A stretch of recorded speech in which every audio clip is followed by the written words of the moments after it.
Autoridades presentes, senhoras e senhores, muito boa tarde. Neste momento, daremos início à solenidade de abertura do primeiro encontro mato-grossense de política, história e catolicismo. O Instituto A Redentora tem como objetivo participar ativamente das motivações e ações para fomentar o ideal conservador que compreende uma visão católica da história e dos movimentos políticos. E, através disto, pretende-se vivificar na sociedade, sobretudo nos jovens, a consciência de que o Brasil é e sempre será um país conservador. Assumindo este pressuposto, ficou decidido organizar a cada biênio o Encontro Mato-Grossense de Política, História e Catolicismo com seus objetivos. Motivar e preparar a participação dos jovens dentro da espiritualidade católica. Fortalecer o caráter conservador na sociedade. Capacitar as lideranças e aprofundar a identidade conservadora. Resgatar o sentimento patriótico que estava presente no período do Brasil imperial e com o surgimento da República foi perdido. Convido para compor a mesa de honra os excelentíssimos senhores Eduardo Sebastião, coordenador do Instituto A Redentora.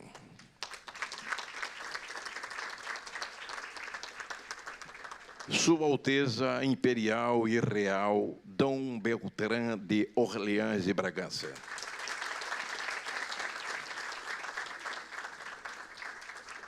Padre Marcelo Tenório, pároco da paróquia São Sebastião, em Campo Grande, Mato Grosso do Sul.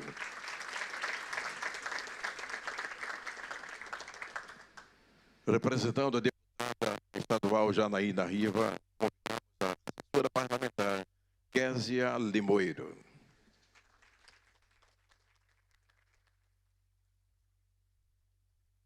Vereador Luiz da Câmara Municipal de Cuiabá.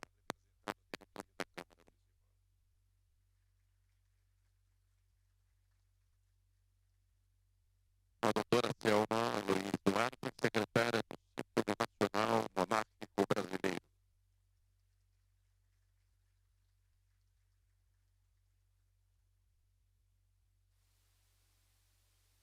Professor Rafael Nogueira, um dos palestrantes. Isaura Ribeiro, assessora parlamentar, neste ato representando o deputado estadual Guilherme Maluf, primeiro secretário da mesa diretora.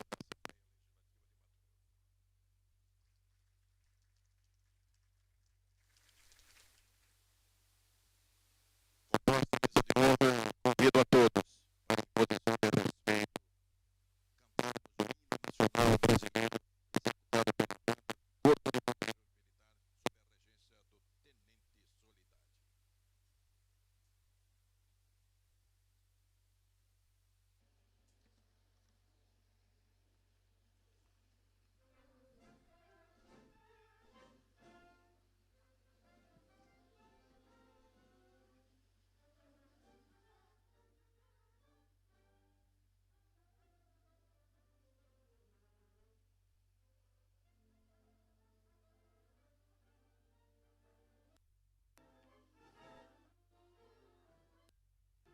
a regência do Tenente Soledade. Ouviram do Ipiranga, margens para a cidade, de um povo agaroco, brado, retumbante, e o sol da liberdade.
Registramos a honrosa presença das autoridades que gentilmente compareceram para este encontro.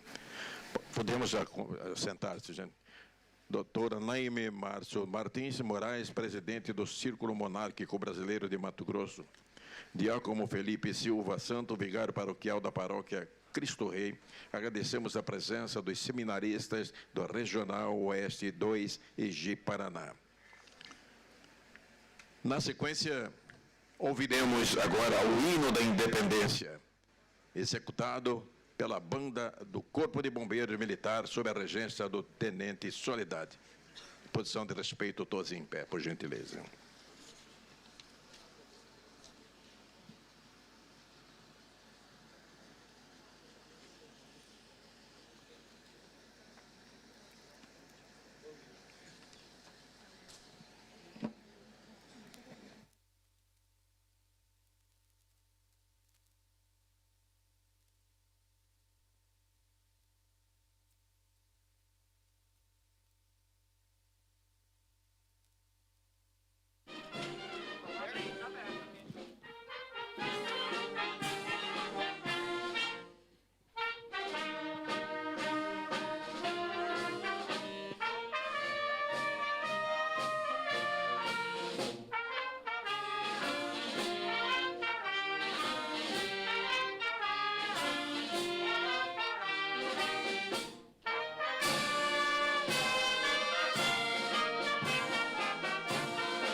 Na sequência, eu convido a excelentíssima senhora Kézia Limoeiro, aqui representando a deputada estadual Janaína Riva e o prefeito municipal de Cuiabá, Emanuel Pinheiro, para fazerem uma homenagem ao Dom Bertrand de Orleans e Bragança.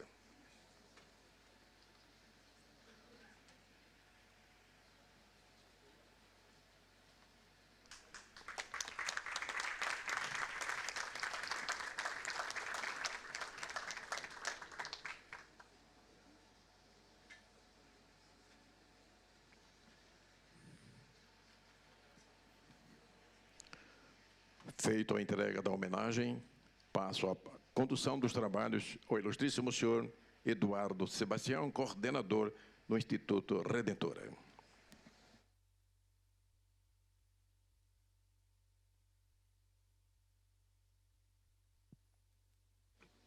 Senhoras e senhores, boa tarde. É uma alegria recebê-los nesse recinto público, a Assembleia Legislativa do Estado de Mato Grosso. Quero cumprimentar cada um que faz presente neste evento, sobretudo Sua Alteza Imperial e Real, Dom Bertrand de Orleans e Bragança, já agradecendo a disponibilidade de Vossa Alteza, o apreço e o carinho que nos atendeu, colocando-se inteiramente à disposição para a realização deste evento. Na pessoa de Sua Alteza, gostaria de cumprimentar todos os demais componentes da mesa de honra deste cerimonial de abertura. Quero dar-lhes boas-vindas. Este é um evento que tem uma conotação histórica, tanto no sentido dos assuntos que aqui discutiremos, quanto dos sonhos que desejamos realizar para o futuro do nosso país.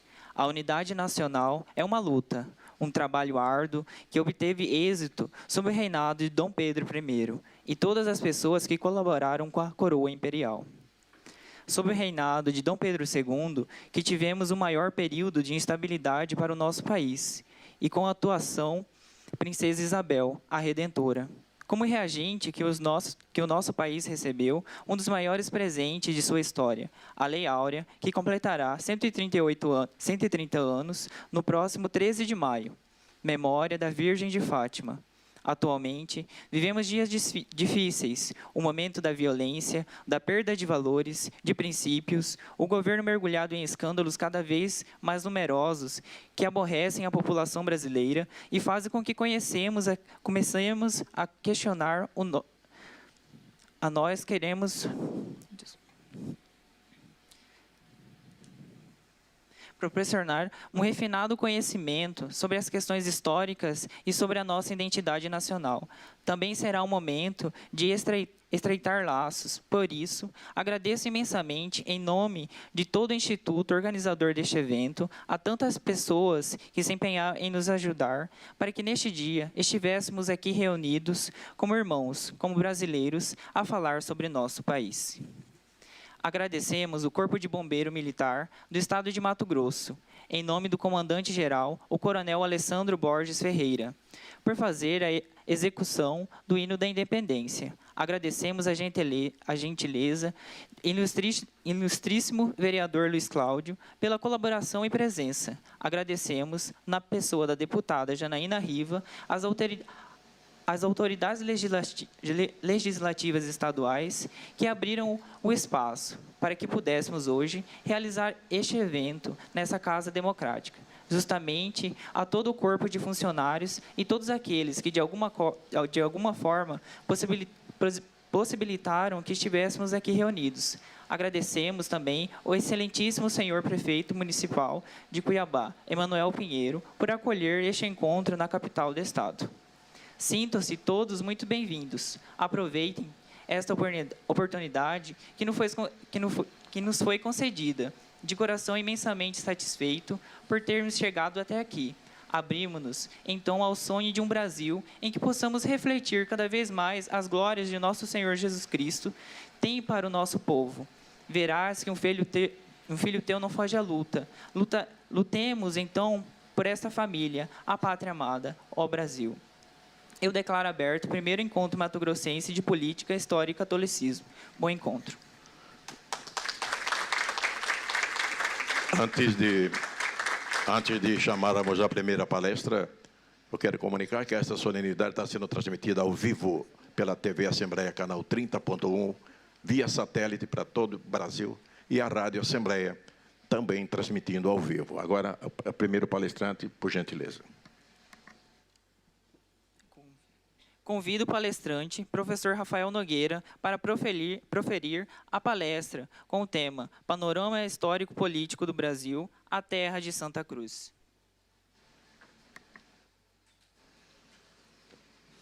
Boa tarde.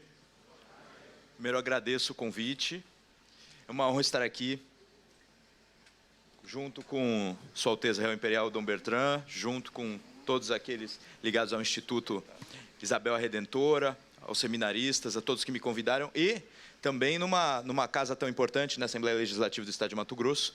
Então, e todos os convidados, muito obrigado aí por estar aqui. Para mim também é uma oportunidade. Esse tipo de reflexão pública sobre o Brasil é uma espécie de novidade para mim, né? Porque por muito tempo eu fui professor de história e o interesse pela história não era tão grande né? Eu conseguia cativar os meus alunos com muita habilidade e esforço, porque não era natural deles virem às aulas querendo saber de história. E hoje ficam me convidando para falar de história do Brasil. Então, eu só posso também ficar muito feliz com esse fato. Estávamos, inclusive, conversando no almoço sobre algumas modificações culturais que estão fazendo com que os brasileiros voltem a querer conhecer mais a sua história. Então, eu estou muito feliz de poder colaborar com isso. E eu vou começar mal educado, falando de mim mesmo, e depois eu volto ao assunto que interessa, tá bom? Porque eu nasci, né, no começo da década de 80, num momento em que o Brasil estava passando por uma fase de decadência de um modelo político para passar para outro. Nós estávamos lá no regime militar, que ele estava decaindo até do ponto de vista econômico, tinha muita reação, e estávamos lá passando por um momento em que o povo brasileiro queria a retomada da democracia. Mas nós todos sabemos que a retomada da democracia ela foi um tanto atrapalhada, não é? O primeiro presidente eleito indiretamente falece quase que no ato da posse. Depois quem assume era um cidadão, o ex-presidente Sarney, que ele era relativamente ligado com o modelo anterior, que todo mundo estava querendo que fosse substituído. Então, depois dele, ainda tivemos a eleição do Collor, essa, assim, a primeira eleição direta desta nova república, dessa nova fase, elegeu o Collor. Então, o primeiro presidente eleito diretamente após aqueles anos de regime militar, sofreu impeachment. Então, assim, eu nasci e cresci num momento em que o Brasil estava com a autoestima lá embaixo, tá entendendo? É uma coisa assim, o que dava autoestima para o brasileiro era ver o Ayrton Senna. Sem brincadeira, era das únicas coisas que prestavam. Porque mesmo no futebol demorou um pouco para engrenar, né? Até 94 era muita esperança e dava errado, muita esperança e dava errado. Alguma coisa acontecia. Os argentinos punham, como é que é? Droga lá na bebida deles, dava tudo errado, né? Como nós sabemos. Então, o que acontece? Eu tinha, não sei porquê, talvez por causa... Olha como é importante a gente guardar a memória no patrimônio público também, né? Eu tinha dentro de mim a pergunta, né? Por que será que nós aqui do Brasil não temos tanto orgulho do que somos, não temos tanta consciência do que fomos? E aí eu fiquei com essa pergunta. Por que eu disse que é importante o patrimônio público? Porque perto da minha casa tem uma estátua enorme do José Bonifácio com seus irmãos, tem quadros que mostram fatos da vida dele, tem o Panteão dos Andradas. Então, assim, aí aquilo ficava na minha cabeça, que eu sempre me interessava. Eu olhava para aqueles homens lá e perguntei, quem foi, né? Beleza, até que teve um momento que eu conheci pessoas de outros povos, de outros países, vizinhos aqui. Eu conheci argentinos, fiz amigos argentinos, uruguaios e depois americanos. E eu percebi o seguinte, sem ofensa a nenhum argentino, mas eu percebi até o argentino tem um orgulho danado de sua história e um conhecimento muito grande de quem foram seus grandes homens. Mesmo que eles achem grande, não foi tão grande, mas eles acham. Eles brigam por esse respeito. Quando, inclusive, uma argentina, num jantar, me viu falando mal de Getúlio Vargas, ela, como assim você fala mal de um ex-presidente do seu país?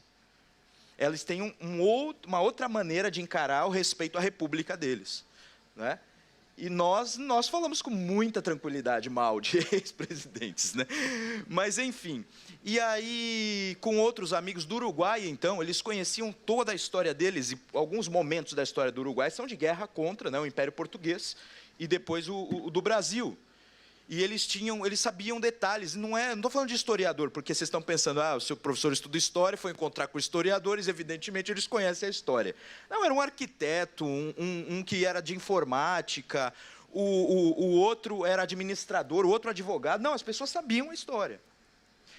E aí quando eles me perguntaram, né, e aí, por que vocês jogam a Libertadores da América se o Brasil não teve Libertador? Eu fiquei com raiva. Aí me chamou a atenção, como assim o Brasil não teve Libertador?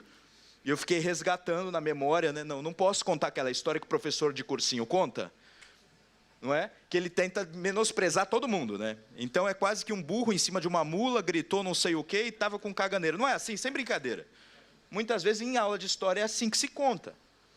Então, o que acontece? Aí eu fui puxar lá, lembrei de Santos, né? Aquele Bonifácio. Não, nós tivemos os irmãos Andrades, Dom Pedro I, numa atitude muito valorosa contra as cortes de Lisboa, que está até diferente de falar que é contra o rei, né? É contra as coisas de... Aí eles, tudo, a nossa história é mal contada lá também. Até um pouquinho da nossa história é mal. Porque acho que é culpa nossa. Se nós não sabemos, como é que eu vou exigir que eles saibam? Mas eu fiquei com isso, aí depois eu voltei e falei, vou estudar. Porque minha formação original não é história, né? Isso me deu mais celebridade, mas eu me formei em filosofia e direito. História veio depois na minha vida. Por causa dessas inquietações, de eu querer saber mais sobre o Brasil. Porque, a meu ver, agora vamos definir. Eu quero falar um pouco sobre esse panorama, mas pegando a identidade nacional, né? Vamos definir um pouco o que é isso. Como é que a gente pode ter uma identidade e como a gente se reconhece como brasileiro sem precisar ter vergonha? Não estou falando para a gente criar uma ilusão, para inventar que somos muito bons e para humilhar os outros ou qualquer coisa assim. Mas será que nós não temos exemplos comuns na nossa história de virtude, saber, devoção? Será que não temos exemplos assim na história? E aí eu fui atrás desses exemplos, né, e fui encontrando, né, um monte. E pensei, mas que desperdício esses livros de história, essas aulas de história, que fazem com que os nossos adolescentes e jovens saiam delas achando que o Brasil é uma piada. Então, o que aconteceu? Nesses estudos, aí sim, eu criei um panorama, que foi isso que eu consegui ajudar muito aí na iniciativa do Brasil Paralelo, porque eles me usavam quase como o meio de campo ali, o que dava cola, porque eu fiz uma visão panorâmica. Espero conseguir escrever também para poder publicar isso. Mas, enfim, só dar alguns exemplos de virtude e saber. Primeiro ponto, né? Eu falei virtude, saber, devoção e coisas assim, né? A primeira coisa interessante, é bom a gente sempre ter em mente, esse é o primeiro episódio do Brasil Paralelo, ter em mente a questão de que, se não me engano foi o Thomas Juliano, um amigo meu, que falou isso, de que chegaram aqui no Brasil, muitas pessoas dizem que vieram para cá por acidente, vieram para cá porque só queriam explorar as riquezas, e para por aí. Agora, o fato é o seguinte, se observarmos o contexto no qual Portugal estava, inclusive a harmonia daquela casa com a ideia da ordem de Cristo, de catequizar, o contexto, inclusive, dos protestantismos surgindo, dos humanismos, a cruz da ordem de Cristo, não era só financiamento, a cruz como símbolo, e aquela ideia de que Portugal nasce, não é, com o signo da cruz, né, sob o signo da cruz, a Batalha de Urique, né, se Portugal nasceu assim, e o Brasil começa com a cruz se aproximando, eu acho que esse símbolo é mais bonito, né, e foi chamado, né, da terra de Ilha de Veracruz, depois terra de Santa Cruz, porque, a bem da verdade, quem falava Brasil eram os franceses, Brasil, né? Tudo bem, é um termo que já circulava entre outras pessoas, mas quem se referia mesmo ao Brasil eram os franceses. Sabe que quase o Rio de Janeiro ficou da França, né? Por um tempo. Aí, ainda no século... Vocês estão me ouvindo? Eu acho que eu estava meio fora do microfone. Então, os franceses chegam com Villegagnon, né, na parte do Rio de Janeiro, e ele era muito católico. Só que houve um acordo lá da França, inclusive com Calvino, para trazer para cá os chamados huguenotes, que eram os calvinistas, né?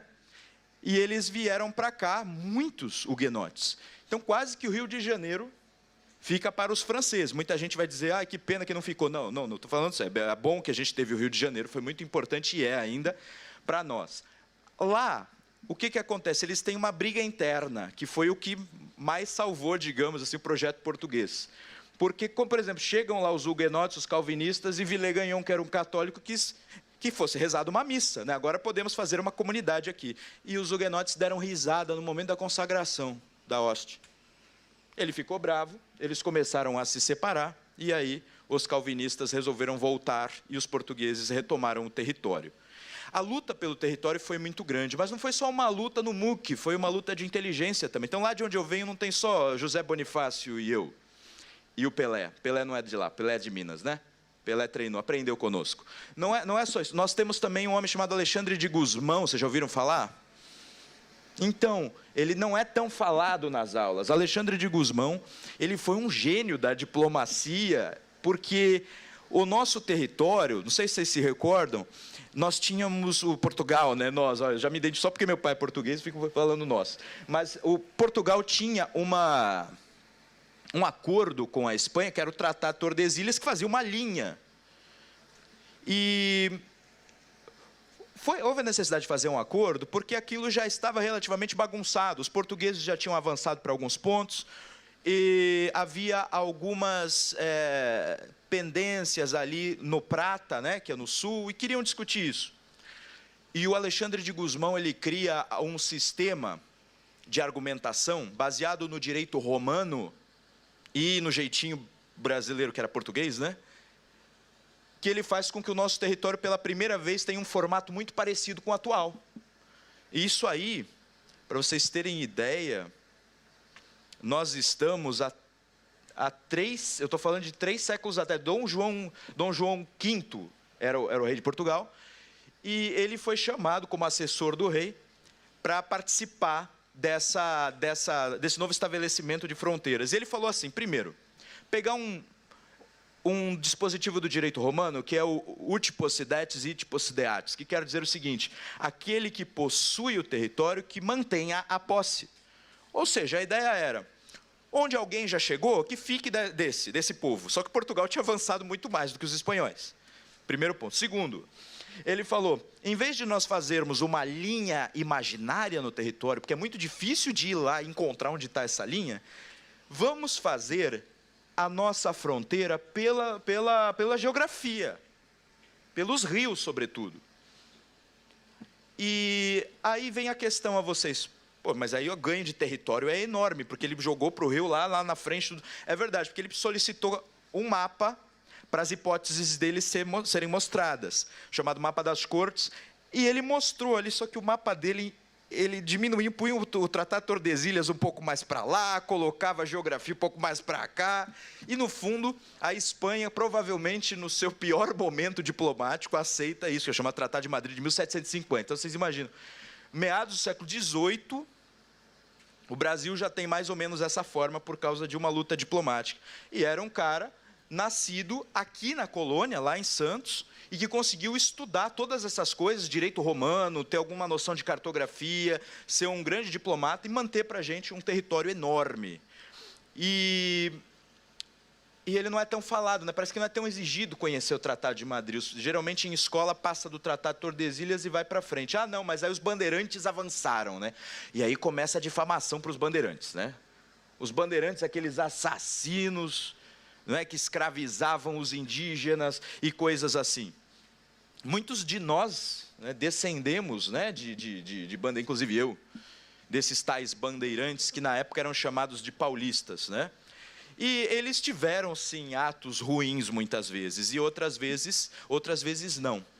Não no sentido em que os professores falam. Quais são as grandes confusões que aparecem aí, que fazem com que nós não tenhamos absolutamente orgulho de nada? A primeira confusão é de falar, era uma luta português escravizando índio só para vender para fazendas, né, que produziam cana. O primeiro erro histórico é que a maior parte desses indígenas que acabavam virando escravos não eram levados para o Nordeste, onde havia, sim, as tais fazendas de cana e a maior economia girava. Muitas vezes ficava para a produção de trigo nas regiões de São Paulo mesmo, né? A primeira confusão. A segunda confusão é que era uma guerra, havia guerras prévias de grupos indígenas contra grupos indígenas, porque se vocês forem estudar a história da chegada dos portugueses, é uma festa, tocando gaita de fole, virando cambalhota, trocando presentes, não é?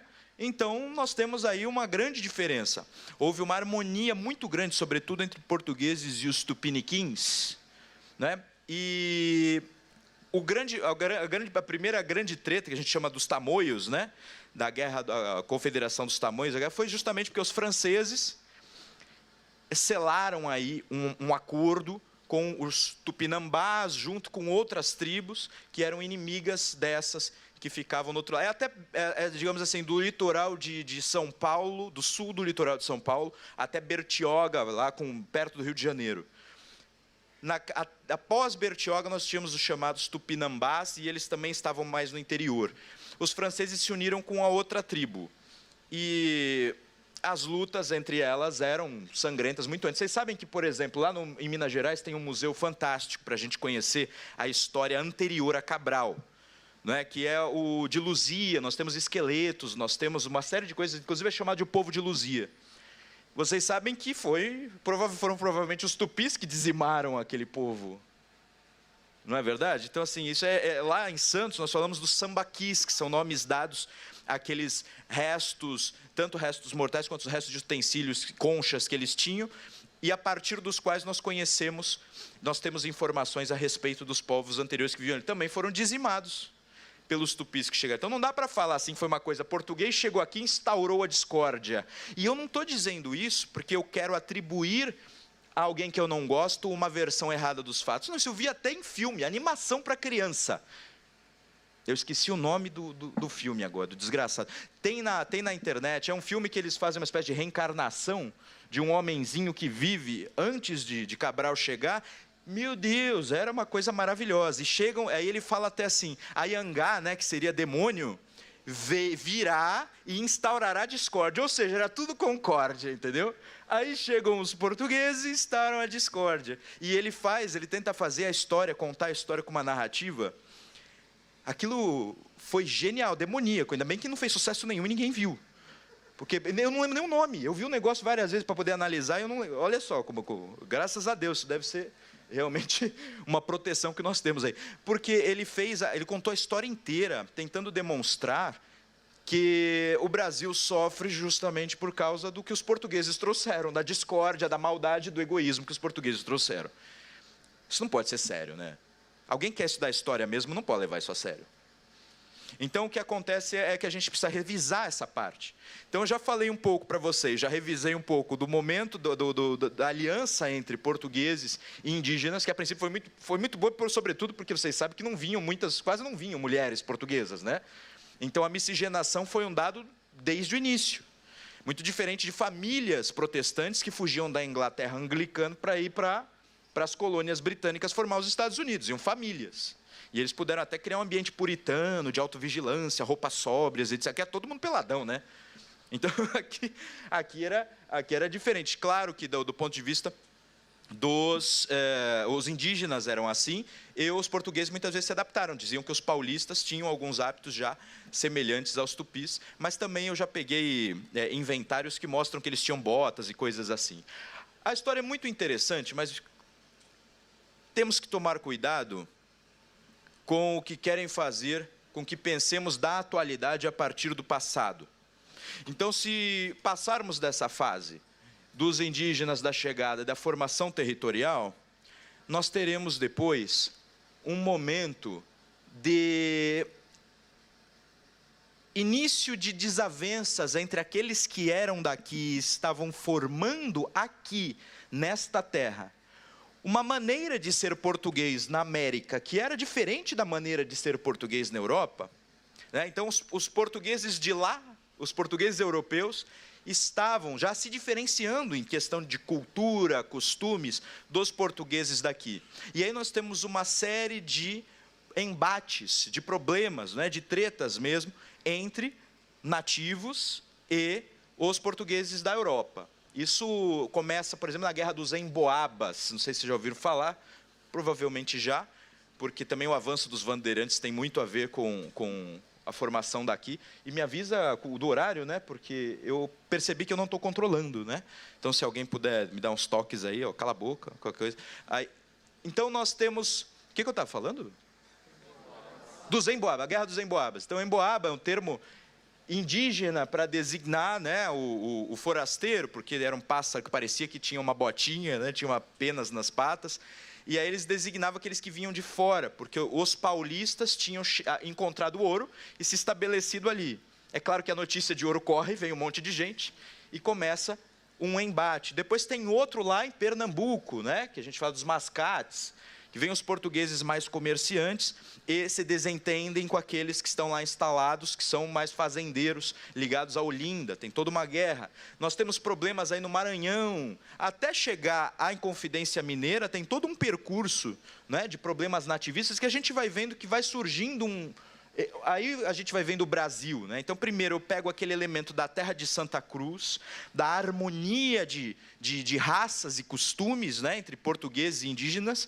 Depois teve, ao mesmo tempo, a imigração e a diáspora, né, que é assim que é falado, né, a imigração dos... Eu sabia que muitos africanos vinham para cá porque queriam. Esse é o primeiro ponto. Segundo ponto, muitos foram Infelizmente, o José Bonifácio dizia que foi o pior elemento da nossa história, a escravidão, foi a pior coisa que o Brasil já fez.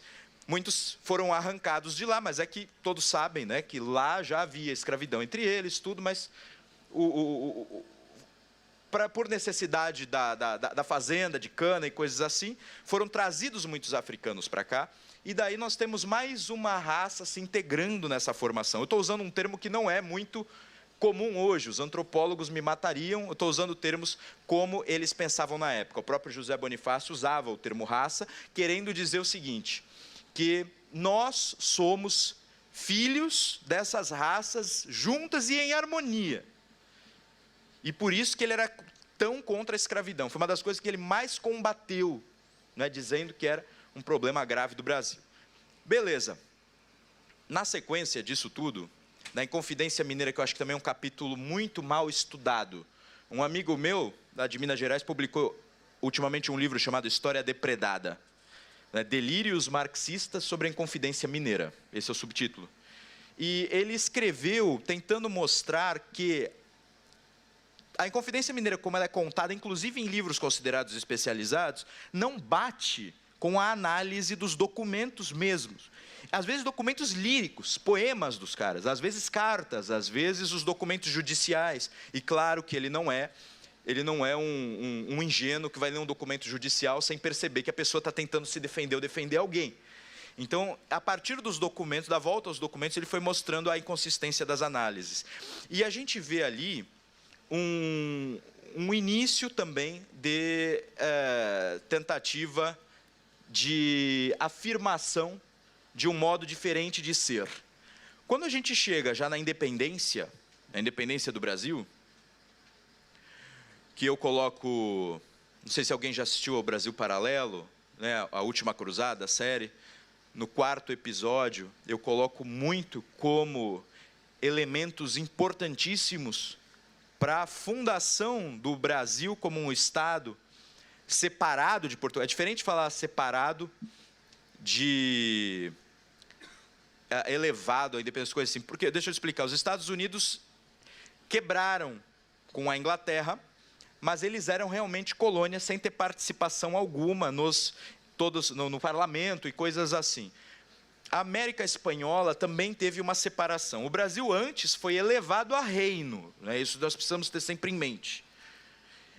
Mas quando o Brasil é elevado a reino, toda aquela brasilidade que aparecia já em costumes e cultura e tudo, ganha um estado e um centro, né? Um centro administrativo. E é bom a gente entender que a questão revolucionária, no caso de Portugal e Brasil, foi ao contrário, se a gente comparar com a América Espanhola e a América Inglesa. Porque a Revolução, ela começa em Portugal, pela chamada Revolução do Porto, que depois vai instalar uma Assembleia Constituinte. Vocês lembram como é que começam as revoluções do século XVIII? Geralmente a ideia é criar uma Assembleia Constituinte e refazer não só o Estado, mas a partir do Estado refazer tudo. Os Estados Unidos, inclusive, foram tímidos, eles são os primeiros, né?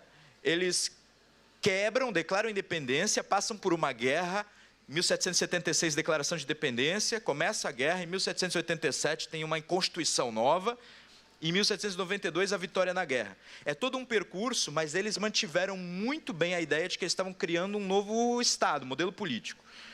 Na América Espanhola, não, aí depois nós tivemos a França, mas na Revolução Francesa, a Assembleia Constituinte já queria revisar tudo.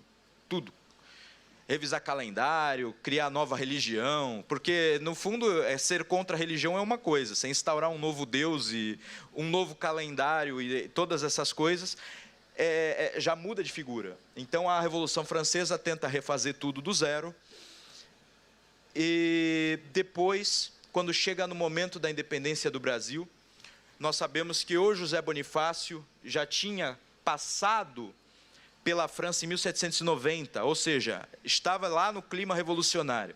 Passou por vários outros estados da Europa, tomando notas dos costumes locais, religião e do Estado. Quando ele chega aqui, ele teve a sorte de encontrar, no ancestral aí do nosso caro Dom Bertrand, Dom Pedro I, não era ainda Dom Pedro I, no príncipe regente, ele encontra um homem que era corajoso, acima de tudo, e que estava, inclusive, em busca de realizar algum grande feito. Eles entram em acordo e a princesa Leopoldina é uma das mais ativas também. A gente fala muito de mulheres em atividade hoje, mas sem a princesa Leopoldina é muito difícil de compreender aquele momento.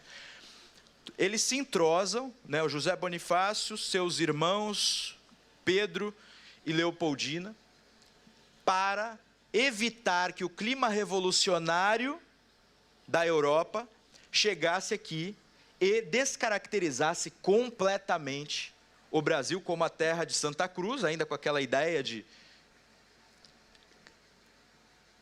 civilização cristã, catequização e, sobretudo, a promoção da Portugalidade.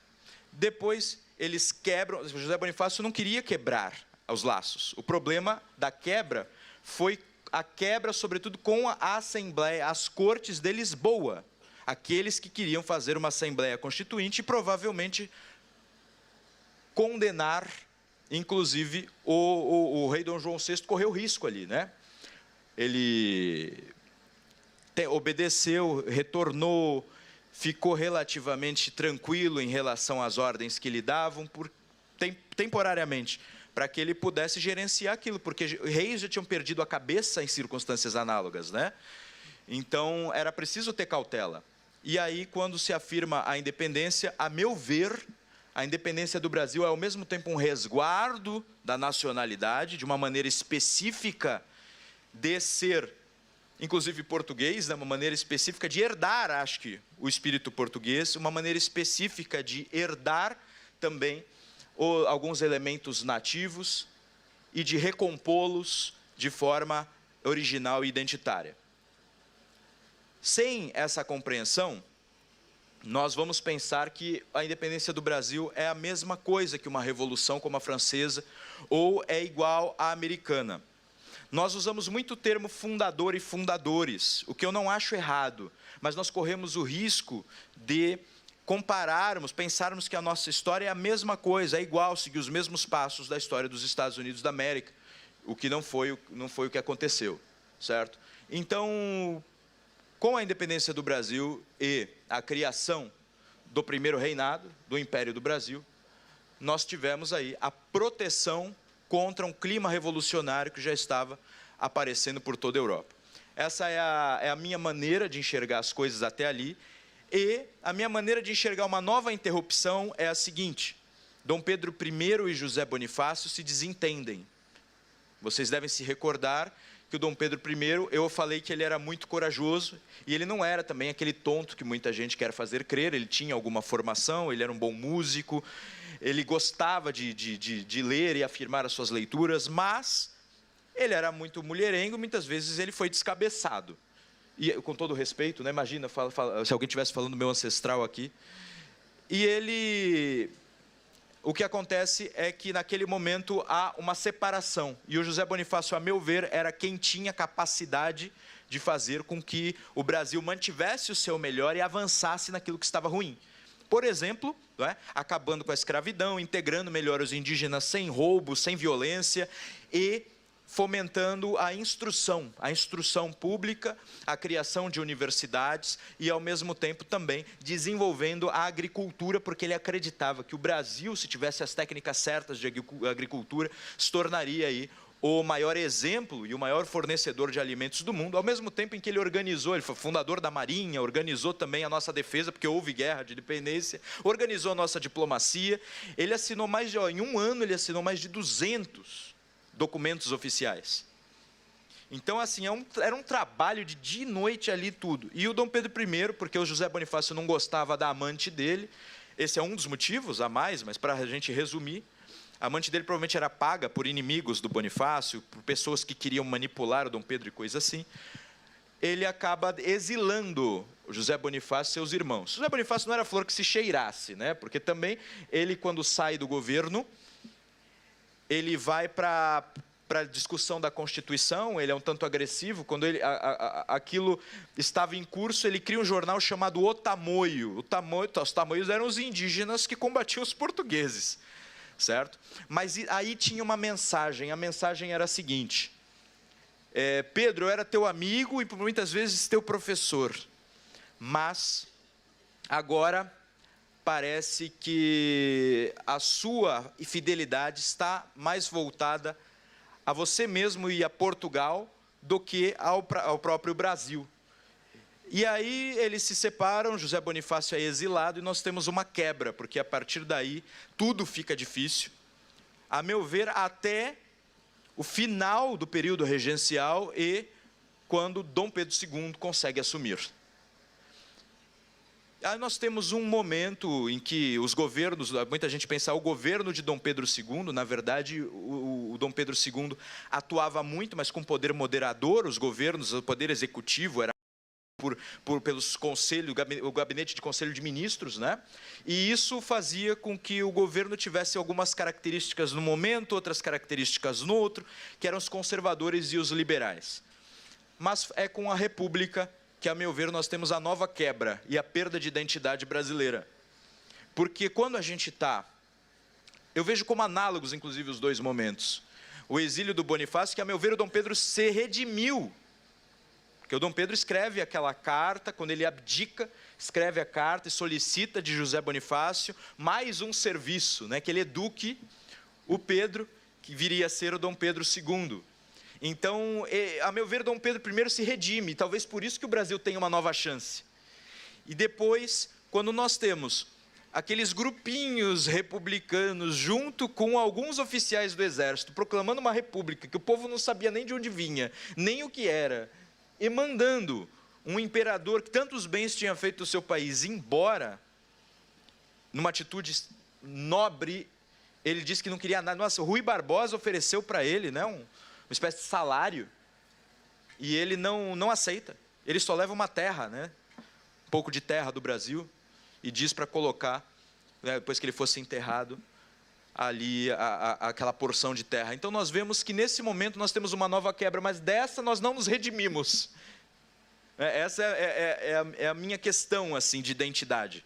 E como nós não nos redimimos, nós deixamos que elementos estranhos que não têm nada a ver com a nossa formação histórica, que não tem nada a ver com a nossa história de virtude, saber, grandes feitos, tem a ver às vezes com as nossas baixezas, com o nosso pior, porque nós, evidentemente, todo povo tem seus problemas. Então, quando nós começamos a nos identificar com muitas festas públicas, carnaval, só futebol, eu não tenho nada contra, eu já falei, sempre faço questão, porque o pessoal fala, o chatão que não gosta de droga nenhuma. Não é isso, não tenho nada contra, nem futebol, nem carnaval. Agora é muito diferente de todas as pessoas do mundo, quando lembram de um brasileiro, só pensar em alguém chutando uma bola ou alguém sambando e uma mulher rebolando a bunda. Isso não é digno, entendeu? Não tem problema nenhum existirem festas muito alegres e, inclusive, que tenham alguma sensualidade. Isso não é problema. Eu posso não gostar, mas daí eu julgar o povo todo está errado, é outra coisa. Mas isso ser a nossa característica central e essencial me parece extremamente equivocado. E você vê em todo lugar isso. O meu irmão, outro dia, trouxe um amigo que está morando na Suécia, trouxe amiga suécia, só falavam em carnaval e futebol. As pessoas que eu conheci fora já chegam para mim e falam, né, o argentino, Maradona é melhor, e é só isso. O Brasil também não tem grandes... a gente não lembra dos grandes feitos da ciência, por exemplo, outros santistas vão pensar que tudo que foi feito no Brasil é de Santos, mas é a minha visão, porque eu estudo história regional, né, então a minha tendência é... Mas nós temos o Bartolomeu de Gusmão, que era o irmão do Alexandre de Gusmão, que ele inventou o balão, tá, também no século XVIII, e pouca gente sabe desse tipo de coisa. Então, falta que a gente reconheça os nossos pensadores, os nossos homens virtuosos. E a gente... por que eu falei de carnaval e futebol ligando com a República? No primeiro momento, o que nós temos é uma espécie de ditadura militar, né? Marechal Deodoro, Marechal Floriano. Depois, nós temos o período chamado de República Oligárquica. A palavra oligarquia significa governo exercido por poucos, para si mesmos, né? Cujos bens são voltados mais para si mesmos. E aí você tem, nas oligarquias, muita gente chama de república café com leite, mas, a bem da verdade, ela só funciona assim depois do governo Campos Salles e de um acordo entre as oligarquias mineiras e paulistas. Depois desse período, nós temos os militares novamente tentando se organizar para retomar o poder, porque, de fato, essa república estava falida, era voto aberto, o voto aberto possibilita mais a pressão e a fraude. Imagina, se você chega, você votou em quem? Todo mundo sabe, porque você falou, eu voto no tal. Então, o voto aberto facilitava as pressões, as fraudes eram enormes, e aí eles se unem, o exército se une e coloca Getúlio Vargas no poder. O Vargas dava golpe depois de golpe, consegue ficar 15 anos em golpe depois de golpe. E não dá para falar Vargas era fascista, era comunista ou era nazista. Ele era um pouco de tudo, não era nada. Ele era getulista, a meu ver. Então, o que estava funcionando melhor era aquilo a que ele aderia. E isso era muito difícil, porque se vocês observarem o modo dele governar, era muito mais semelhante aos fascismos, né, e ao nazismo e ao comunismo da época, do que a uma república liberal e democrática. Mas, para ele se manter no governo, uma das coisas que ele alegou foi um possível golpe dos comunistas, porque tinha tido a intentona comunista, ele alega um possível golpe dos comunistas. E depois, para tentar ficar de novo, ele se une no movimento queremista. Eram os comunistas querendo o Vargas no poder. Então, ele não estava nem aí, está entendendo? Quem tivesse melhor era quem estava com ele. E um cara desse, ele percebe como lidar com o povo. É aquilo que o Flávio Morgenstern chama ele de o ditador fofinho. E diz que o brasileiro pega um vício nesse negócio de ditador. Eu acho que são dois grandes elementos dessa fase republicana, né? O elemento de todo mundo querer o ditador fofinho, ou seja, é o pai. Isso é uma orfandade, né? Por quê? Porque mandou Dom Pedro II embora, a gente parece que fica com uma orfandade psicológica. Mas, enfim, quer um ditador, mas um ditador que seja bonzinho, brincalhão, que força pro Corinthians, né? Que fale futebol nas palestras. Oi? Não é? E aí o que acontece? É fácil compreender, então, a passagem. E, por outro lado, aí eu falei dois elementos, né, caracterizam. Esse e o outro, do exército, que o José Murilo de Carvalho diz que o exército substitui o poder moderador. Mas não muito bem. Então, ele acaba sendo um poder desestabilizador. Olha, eu também tenho que falar uma coisa. Eu respeito e admiro muito as nossas Forças Armadas. Mas, na política, a coisa não deu tão certo, entendeu? Então, assim, um poder desestabilizador por quê? Porque o Exército Brasileiro proclama a República. O Exército Brasileiro coloca Vargas lá. E o Exército Brasileiro fez um regime que acabou deixando com que a ideologia se propagasse por todos os cantos onde o Estado não estava. Então, assim, por quê? Porque não trabalhava... não foi trabalhado tão bem a parte de pensar em público, debate culto. Quando você dá a resposta, né, de uma forma ou paternal ou ditatorial, as pessoas param de pensar. Se param de pensar, é também fácil aderir a outra coisa que te impede de pensar. Enfim, eu acho que por isso que esse pensar público que nós estamos fazendo aqui, eu não estou dando também respostas vindas do alto, sou nenhum anjo, embora tenha nome de tal.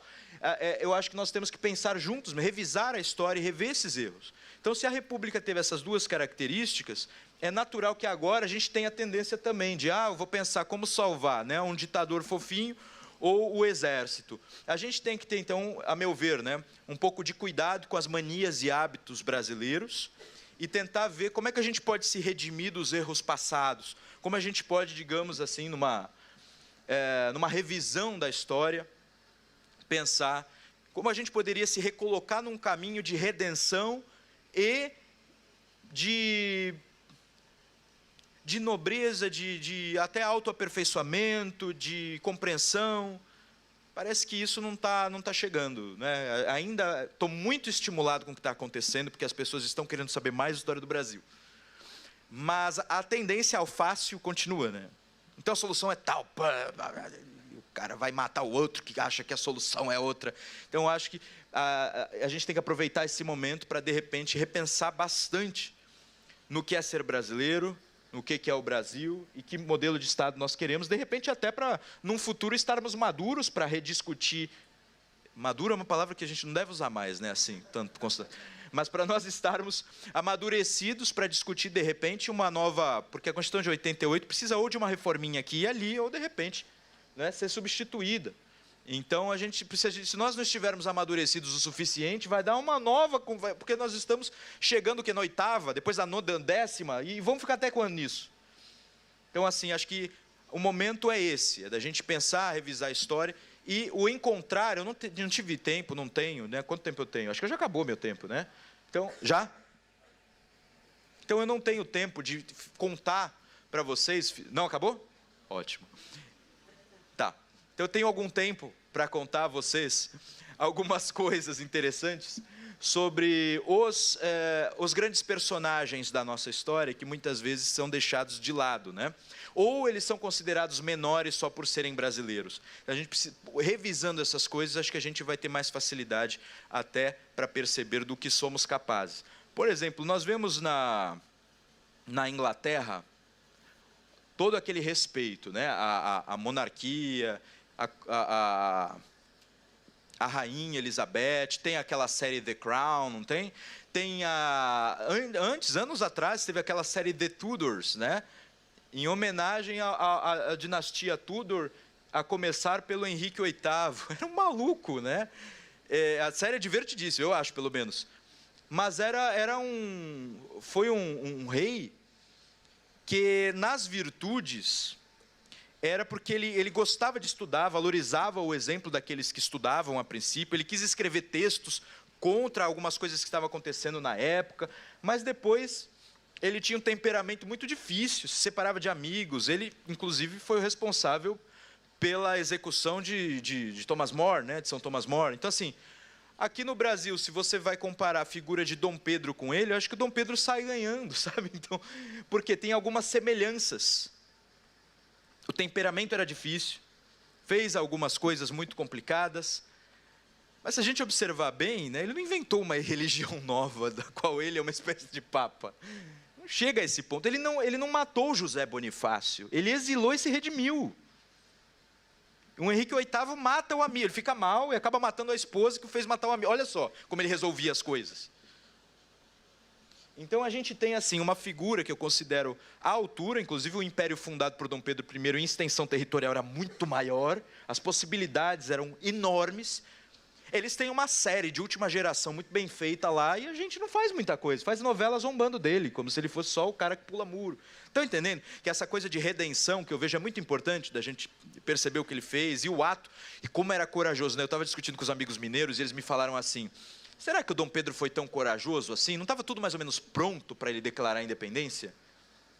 Aí se coloca no lugar dele, pronto para declarar a independência. Aquilo que eu falei, a Assembleia Nacional Constituinte começa na França, rei, rainha, filhos, são tudo decapitados. Já tinha tido uma história até séculos antes na Inglaterra. Eles fazem a mesma coisa em Portugal. O pai dele está lá. O exército, você não sabia se ele estava leal a você ou leal às cortes que estavam lá do outro lado do oceano. Mas ele percebeu, o Bonifácio e ele acharam que ele tinha que viajar, ele vai a Minas, de onde surgiram inclusive os Inconfidentes, e onde tinham muitas pessoas com ideias de brasilidade muito maduras, e ele conversa então com eles, e ele percebe que existia ali uma possibilidade de, unindo-se ao povo, né? Inclusive povo, estou falando até de pessoas com riquezas, com indústrias, assim como as pessoas mais simples, sem tantas condições econômicas, mas ele percebe que o povo queria isso. Grandes instituições, o Bonifácio, o dia do fico, famoso dia do fico, né? Que as cortes falam para ele voltar. Ele recebe 8.000 assinaturas, lá para a época era muito, do Rio de Janeiro, mais algumas milhares de São Paulo. José Bonifácio, associações, grupos, academias literárias, sociedades maçônicas, todo mundo mandando carta para ele ficar. Então, assim, era uma escolha.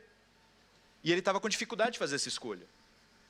Mas ele foi corajoso e enfrentou aquilo. Então, acho que isso precisa ser reconhecido. E dá filmes muito melhores do que todos os que já foram feitos. Eu até gosto daquele Independência ou Morte com o Tarcísio Meira, que já está velho para as condições tecnológicas de hoje. Mas se tem alguém aqui ligado a Hollywood, dá o conselho, chama lá o Mel Gibson, o Clint Eastwood, para fazer um filme adequado, ou até a Netflix, né? Faz aí uma história mais legal. Nós do Brasil Paralelo fizemos o que pudemos. Muita gente gostou, elogiou tudo, mas nós podemos fazer o quê? Animações, trilha sonora, entrevistas com pessoas que estão estudando a série, coisas assim. Mas filmar uma série, né, de nível Hollywood, Netflix, não tem condição, né? Se a Globo, que tem muito mais condição, quando faz, fica uma porcaria. Eu não gostei muito daquela, né?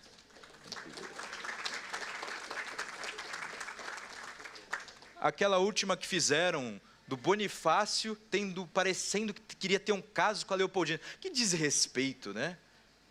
Fazer aquilo com a história. Então, assim, a Globo vai fazer, o negócio vai estragar.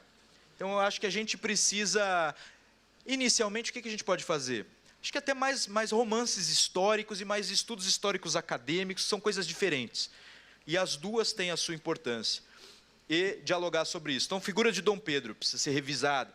O do Bonifácio eu sempre falo, né? Eu até tentei evitar falar dele, mas eu não consigo, é vício. O Bonifácio, para mim, cara, a gente tem filme do Braveheart, né? Eu adoro aquele filme. Do Wallace, o William Wallace, olha só. Ele era um cara que na Escócia se une lá com o Robert the Bruce, que era o herdeiro, era cara que tinha ali uma condição ligada à hereditariedade do poder. E ele se une com esse cara que poderia virar um rei para se voltar contra a Inglaterra. Uma luta impossível. E ele tinha sido, se percebe na formação, até no filme isso aparece um pouco, que ele tem um período, ele perde o pai, que era um grande batalhador, e ele tem uma viagem misteriosa com o tio e volta, que eu atribuo até a uma formação, porque parece que os templários, quando fogem, vão se refugiar em Portugal, Suíça, Escócia. Você vê que relógio suíço, os bancos suíços são elementos, né? E aí faz sentido para mim que o paralelo, né? O Robert the Bruce chega até a fazer uma besteira no momento, mas depois ele se recoloca e vira um herói nacional. Ele é muito análogo com a relação do Bonifácio com o Dom Pedro, entende? E ele tem um filme grandioso. Percebe o que eu estou querendo dizer?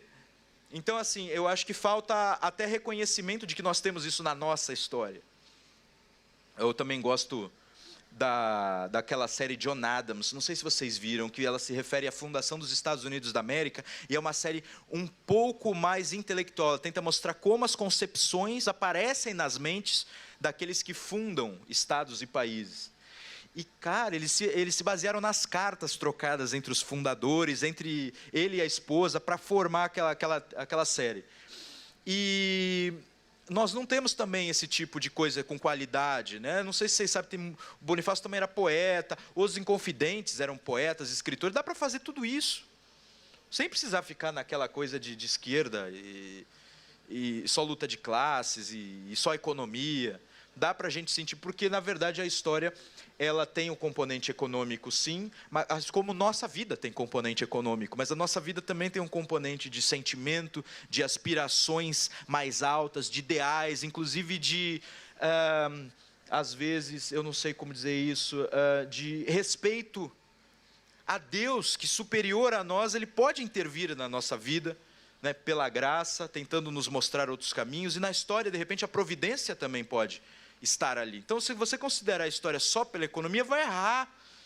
Tá? Assim como se considerar só pelos sentimentos, também vai errar, porque as pessoas, às vezes, são frias e calculistas, e são interesseiras e são egoístas. Então, eu acho que essa revisão toda pode nos fazer entender melhor o que foi o Brasil, e aí sim a gente pode compreender o que nós podemos ser. Né? O Dom Luiz, o Luiz Felipe, também publicou um livro agora, porque o Brasil é um país atrasado, né, e tem algumas propostas mais ligadas a ajustes de sistema, o que eu acho extraordinário pensar nisso também. Mas olha quantas coisas que podemos fazer para revisar o que é o Brasil, o que é ser brasileiro, e perceber que temos, sim, grandes exemplos de cultura, saber, devoção, e inclusive de bravura. Né? Então, acho que era essa a mensagem que eu queria dar. Muito obrigado pela atenção, pelo convite, estou honrado de estar aqui. Obrigado.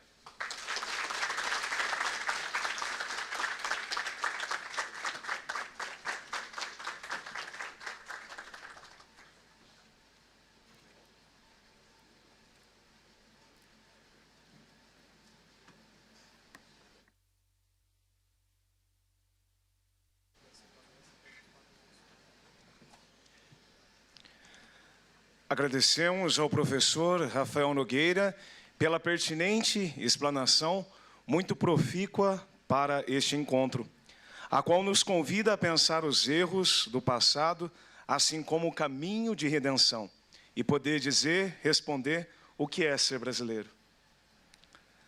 Nós pedimos agora gentilmente ao reverendíssimo Padre Marcelo Tenório que abençoe para nós o nosso lanche, pois teremos um breve intervalo.